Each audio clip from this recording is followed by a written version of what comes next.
Welcome to the show. This is the Moon Boys podcast. My name's Theo, and today I'm joined by Free Advice Guy. How's it going today? Life is beautiful. Thanks for having me. Good to see you. What should I call you? Should I call you Free Advice Guy, or what should I call you there? Probably Luke. Luke's Okay. best.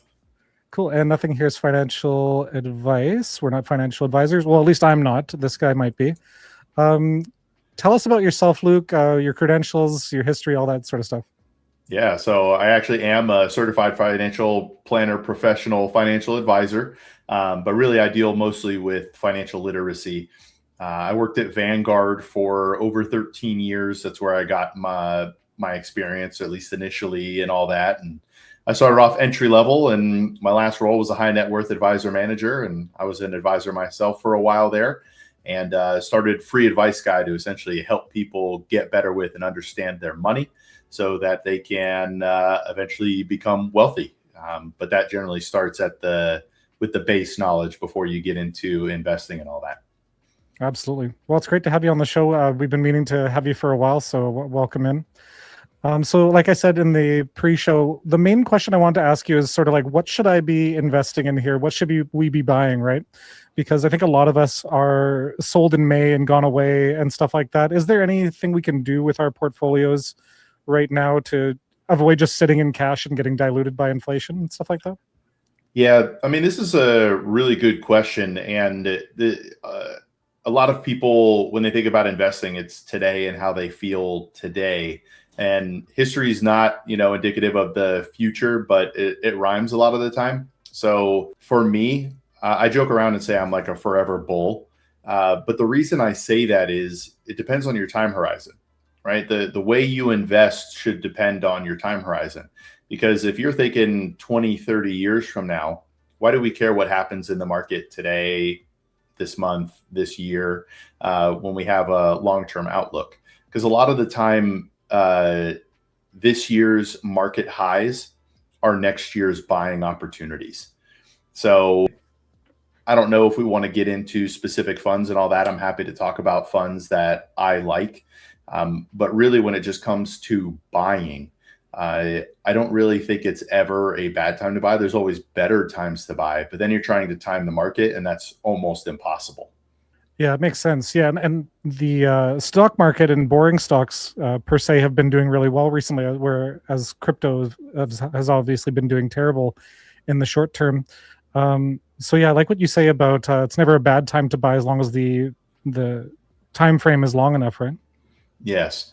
So like if you bought during the either the highs before the pandemic crash or before the 0809 housing market crash, even if you bought at the highs before those, you are up significantly now because over time the market moves up.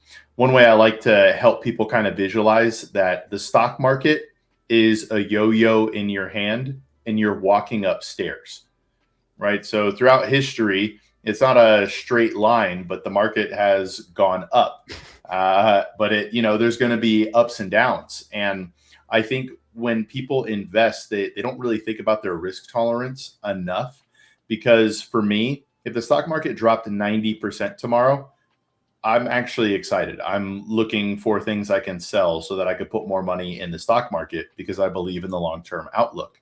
But for some people, if they lose 10%, they're going to sell everything, sit in cash for years before for what they think is a good opportunity. But what happens a lot of the time is they buy high and sell low, as opposed to buying low and selling high like we're supposed to. Yeah, exactly. Yeah, and you can see on the chart here, like this is just the S&P 500, but yeah, the 2008 financial crash there, and then looks like this tiny blip here is COVID, but yeah, it just kept pumping up over the years. So maybe it might be a nice time to wait for a pullback and then get back into SPX, or are we just saying we can just buy it at any time? Or like you said, there might be different funds we could look at, right? Yeah, so the main concern with waiting is actually, I would say there's two. We don't know when the dip is going to happen, right? So what happens a lot of the time is people are waiting for the dip, but the market continues to go up, right? So say you're making a decision today, I'm going to wait. But what if the market goes up another 10, 15, 20%? And then we have the 15 to 20% drawback that you've been waiting for. But in reality, you could have just been in the market that whole time, allowing it to compound through paying dividends, things like that. So with investing, there's almost no way to avoid the volatility over the long term. You just don't want to compound that feeling by selling during those downturns and locking it in. And I do like that you brought up the S&P, because this, I don't know if it was because of Warren Buffett or what made the S&P so popular, right? But it is a heavily concentrated position. I believe there's something like 3,300 US stocks, and the S&P 500 is only the 500 largest. For the last decade, it's been dominating the whole market. It's the main reason the market has gone up. Historically, small and mid cap stocks have outperformed large cap, because small cap has to grow to get into mid cap, and then mid cap has to grow to get into large cap. So I'm actually more of a fan of, instead of, I worked at Vanguard, so I know the Vanguard terms, but like a VTI or a total stock market index, because it gives you access to the whole market for more diversification, less volatility, but it actually also increases your potential upside, because you have that small and mid cap in there as well. Now, all of that to say, with a caveat, the S&P 500 could continue to dominate, right? There's nothing to say that these large companies won't continue to outperform everyone, but it has been heavily concentrated into the top 10 stocks in the S&P 500 have been carrying it, right? All the ones that we know, the Teslas, I believe the Microsofts, the things like that have really carried the market forward. Yeah, like the majority of the move of the S&P 500 is in the top 7 stocks or something, isn't it? Yes. Yeah. And that makes me nervous because, say Nvidia has some sort of crash. That's a decent percentage of the overall S&P. And to be honest, it's a decent amount of the overall market. But you will see, or if tech, for whatever reason, right? I don't know that I believe in an AI bubble, but a lot of people believe there's an AI bubble. And if that happens, you're going to see the NVIDIAs, the AMDs, and anyone else heavily invested into AI or who has had their value raised because of AI. We will see a tremendous market decline the more heavily concentrated it is into tech. And some people have been saying don't invest in US stocks right now, and they're anticipating a big crash in the US market. Is it even safe to, I guess we've already covered the idea of waiting versus long-term horizons, right? But yeah, what are our thoughts on that? I guess you just said you don't believe in this, the AI bubble, right? But is it beyond AI, that concept? So the valuations, I forgot the exact number that we're trading at earnings to share price, right? But historically, I think it's always been 17 to 1 or something like that. And now I could be wrong. I don't even want to throw out a number in there, but 60 something is in my mind right now. And maybe that's just one particular company, but either way, the ratios are higher than they've ever been right now. So I understand the fear. And then here's the thing, they could be right. So when we say, with my whole theory is, even if they're right, in the long term, today's price is going to be an awesome price compared to 20 years from now. Mm-hmm. Now, if you're trying to maximize every dollar, you can wait for a potential crash. The problem is it may not happen, or if it does, it may not affect the prices as much as we think it's going to. And then really, when you look historically, waiting for these pullbacks doesn't have a dramatic change in your ending point with your portfolio over a long enough period of time. What do we think about gold potentially as an alternative asset here, or even silver? What do we think about precious metals? Yeah, so they had an incredible run. I believe silver's down close to, it was 20 something. I covered this yesterday, but silver over the last 6 months is down 16% from its all-time high. Year to date, it's 23%. Gold is down about 9%. So really, with precious metals or any alternative investment, you got to think about what you want it to do for you, because precious metals historically as an investment have been a value retainer. They don't generally move much more or above the inflation rate, right? They're a real asset, right? It's something you can hold in your hand. And that's really what it's been for. It's just a retainer of value. It doesn't grow in value because there's not really more need for it. Although you can say gold, because of technology and things like that, it being put into technology maybe has more use case for it. So you may see the demand for it go up. So I would, sorry, that's a really long-winded way to say I would look into precious metals for the right reasons. If you're looking for value retainers over time historically, that's where I tend to go for precious metals. And I do own some. I don't actually own any physical. I do own it in an ETF, which owns the physical. But that's how I look at precious metals as a value retainer. Yeah, I've been thinking about it because, like I mentioned earlier, I'm sitting in pretty much 100% cash now in my brokerage, right? And so I'm trying to figure out, do I buy an ETF or do I just keep selling options, or do I get into precious metals, right? I kind of feel like summer doldrums, like I kind of don't know what to do at this point, just sitting in cash. But yeah, I feel like I'm getting diluted out. Yeah, so I think when it comes in, you're not alone. There's a lot of people who are sitting on cash. I believe, not to bring him up again, but Warren Buffett has the most amount of cash he's ever had. So a lot of people interpret that as he's waiting for this crash that we're talking about. And he might be right. And somebody was, I forgot who it was, over the last couple of days, he's making all sorts of news because he thinks the housing market's going to crash. He thinks Bitcoin's going to go to zero. He thinks the stock market's going to crash. As an older fellow, I wish I could remember his name. Was he on that podcast, like Diary of a CEO? I saw some guy like 3 days ago. Yes.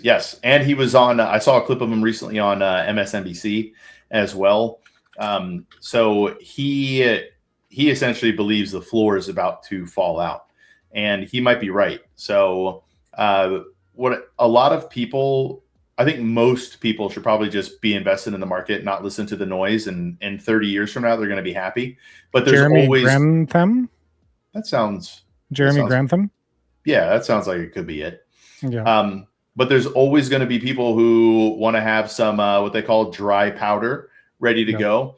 So you could have a good amount of your portfolio just working for you for however long, because we don't know what the market's going to do. And I believe 30 years from now, it'll be up significantly higher than where it is today.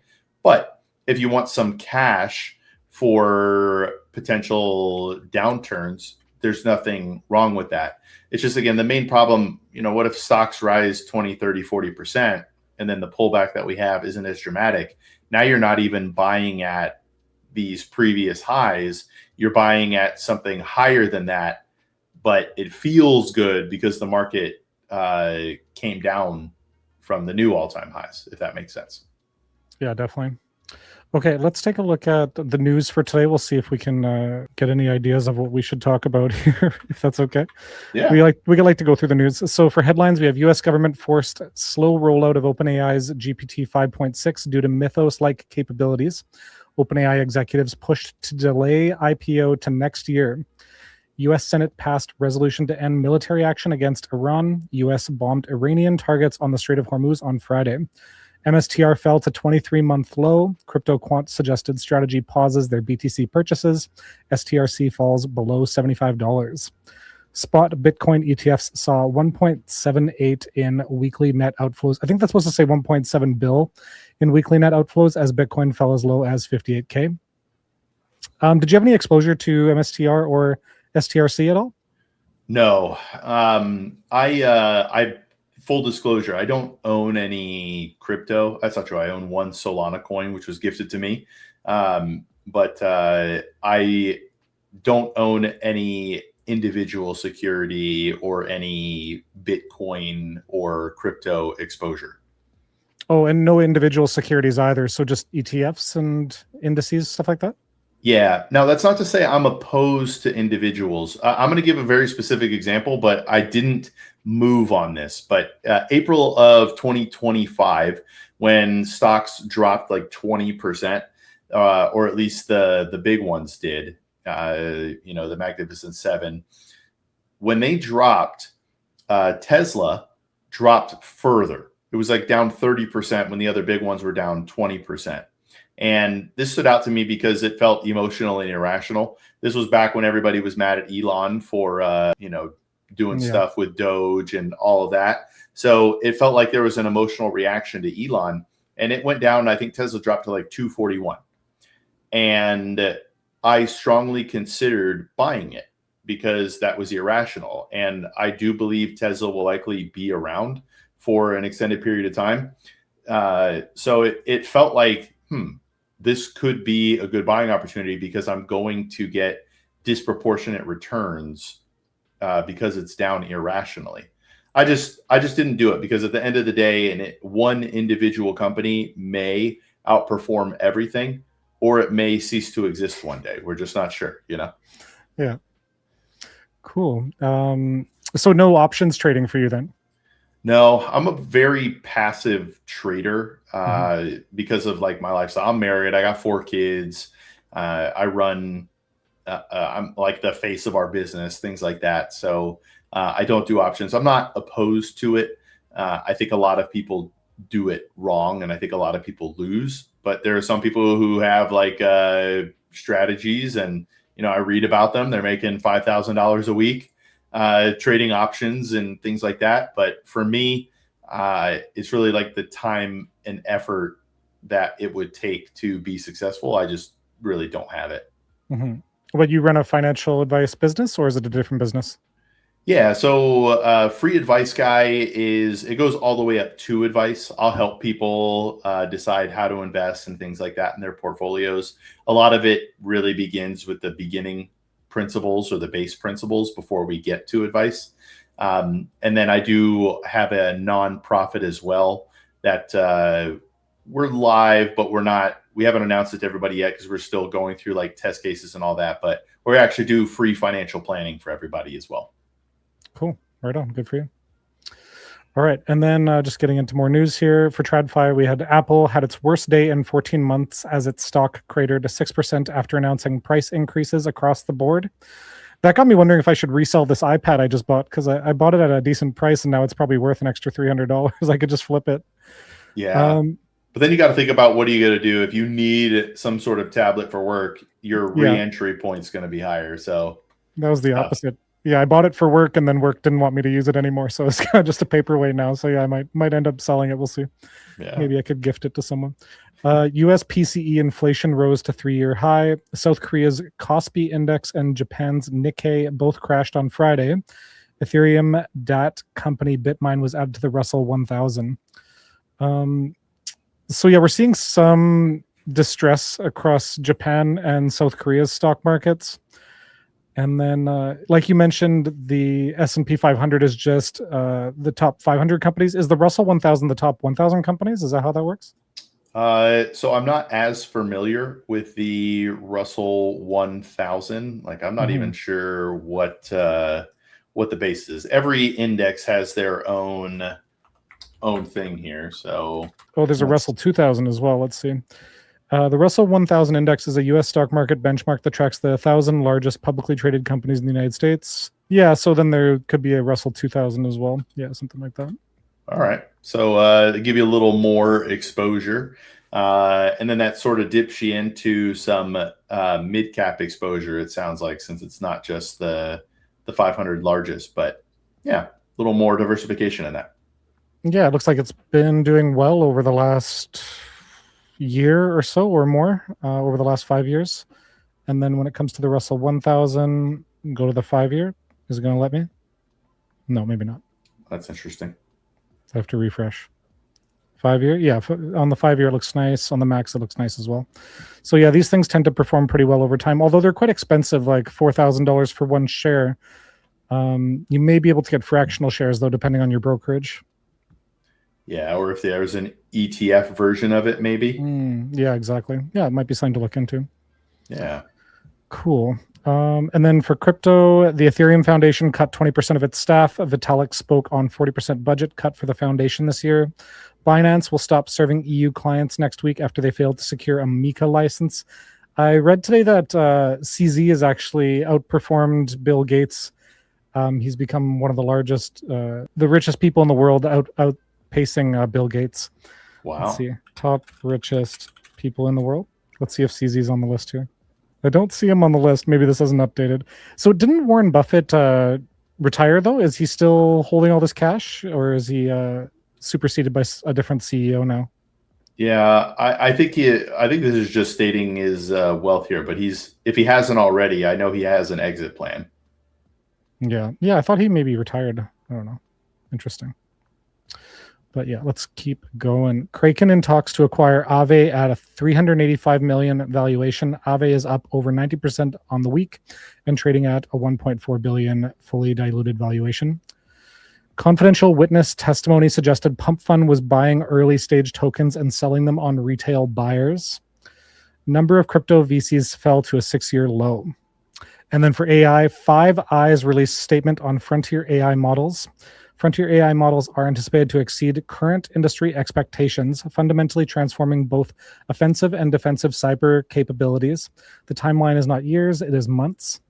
Xbox raised console prices due to increased chip prices. Seedance 2.5 features were revealed, and Trump admin pushed Meta to submit its AI models to the government. Yeah, so I was reading some tweet about how Mythos obviously was banned, and then ChatGPT 5.6 was banned, and that they'll likely both get unbanned in the coming months at the same time. Do you use AI at all? Like you were mentioning, the AI thumbnails were messing with your face and stuff like that? So my videographer, who's also my video editor, he has ChatGPT, and creating thumbnails was something that we struggled with. It was one of our worst things. But yes, when we started plugging in my picture into ChatGPT, as I told you, it was literally the same one that you showed me, which was kind of trippy. I think that's who ChatGPT thinks I am. But I personally don't have an account and haven't used it. But I guess through my partner, through my videographer, I have. Okay. Yeah, I've been using Claude. It's been super helpful in like bookkeeping and stuff like that. I can just like screenshot something and send it to Claude, and it'll update the spreadsheet for me and stuff like that. So little quality of life things. It's been really helpful. Yeah, I'm not opposed to it. I've seen it. There are times that we have taken descriptions that I've written and then seen what ChatGPT would do with it. And sometimes you're like, oh, wow, that's really good. And sometimes like, this doesn't feel as like human.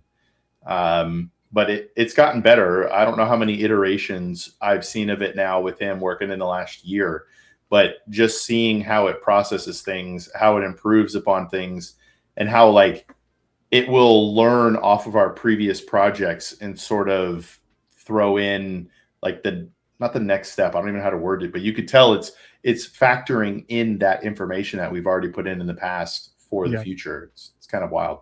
Yeah, it keeps a memory. Yeah. And then, getting close to the end of the show here, but I want to bring up this sort of concept right here that I reposted yesterday, that everyone sort of has the same consensus on Bitcoin right now. I know you don't hold any crypto, so maybe you don't have an opinion on this, but everybody's sort of looking for a bottom of Bitcoin in Q4 around 40K. And it's concerning when we all have this consensus, right?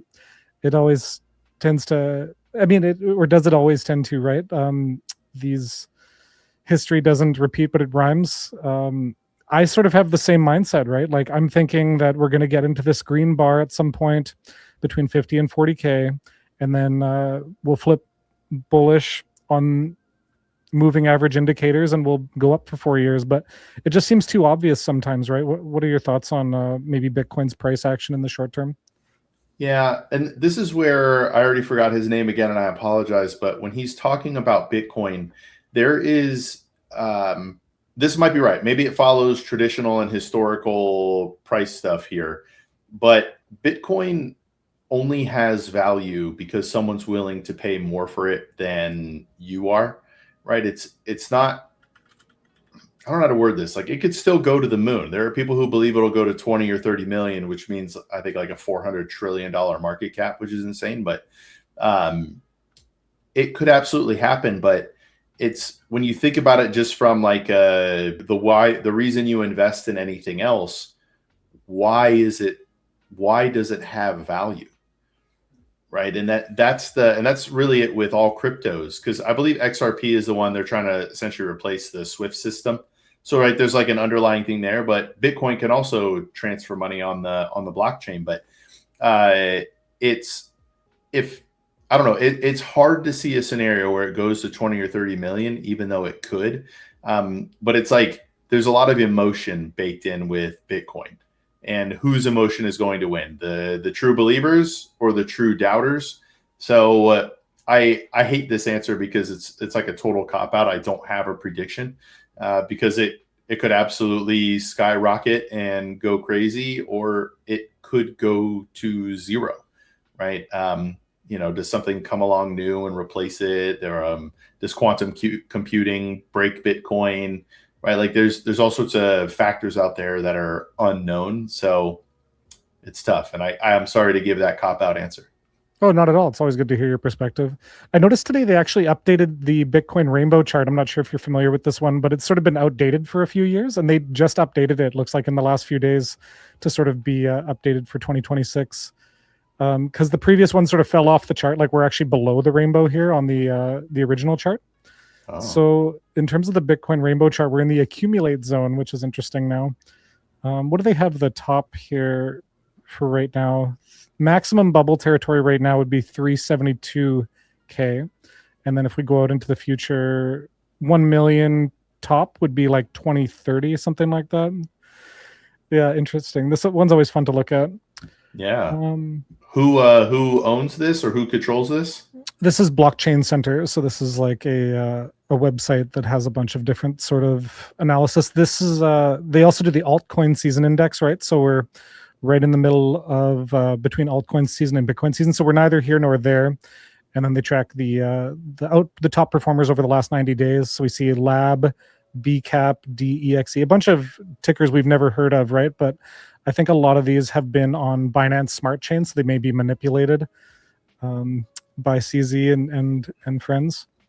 Yeah, one of my biggest concerns with almost any crypto, including Bitcoin, is the fact that the whales can either crush or make a market, and that's a very scary place to be. Like, I know Satoshi's wallet hasn't moved, and it may never move. He may be dead, and all that sort of stuff. But if it reaches a certain point and all of a sudden he liquidates all of his coins, right, that would absolutely tank the market, and it may never recover.